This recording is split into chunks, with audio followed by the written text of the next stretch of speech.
I'm going to get started on my main dish, the venison, but I'm breaking with British tradition. Bolognese, I mean, it's such a regular dish. It's almost, I mean, it's everyone's family's favourite.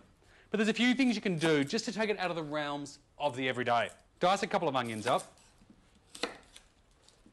It's so great to be able to get all of this quality produce on your doorstep. I mean, literally a short walk and I've got everything I could possibly want. And cook them over a gentle heat with a bit of olive oil and a little bit of butter.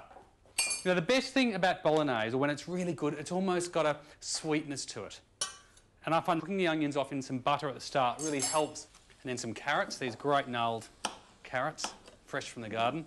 I don't bother peeling them. It's just, you know, if they're really old, you might need to, but when they're like this, just chop them straight up. I like lots of vegetables in bolognese. I always up the veg content to the meat. I think it really increases the sweetness of the sauce, especially the carrots, those sweet onions.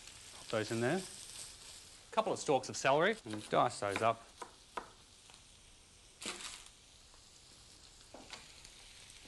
And just let those cook down for about 10 minutes until they're really soft. I'm going to add some pancetta. I don't add garlic to my bolognese. I find the flavour's almost a bit sharp for the sweetness I want out of the sauce. I think it's important at this stage you cook it down gently. If you put the meat in straight away now, you're not going to get all the sauce sitting together well. You'll almost get them jumping out. They've started to really collapse. And add minced venison. But because it's quite lean, and you could use beef as well, I like to add, always, even if I'm using beef, some minced pork. I find pork's got a milder flavour and almost is a sweeter meat.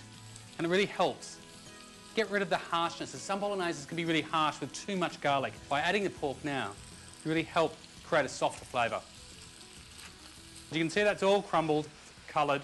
I'm going to add some white wine.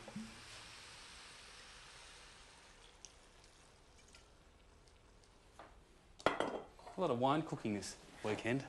Just works with the game. And some milk, which seems strange, but milk adds a softness, almost a creaminess to the sauce. You can't tell. At the end, you wouldn't even know it was there.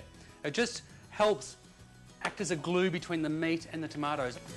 Once the wine and milk have reduced, I add chopped tomatoes and sage from the kitchen garden and season with lots of pepper. Pinch more salt. That's got to cook for a couple of hours, even 3 if you've got the time. If it gets dry, just add a bit of stock or milk. Then I'm going to serve that, lay it up with polenta and bake it in the oven.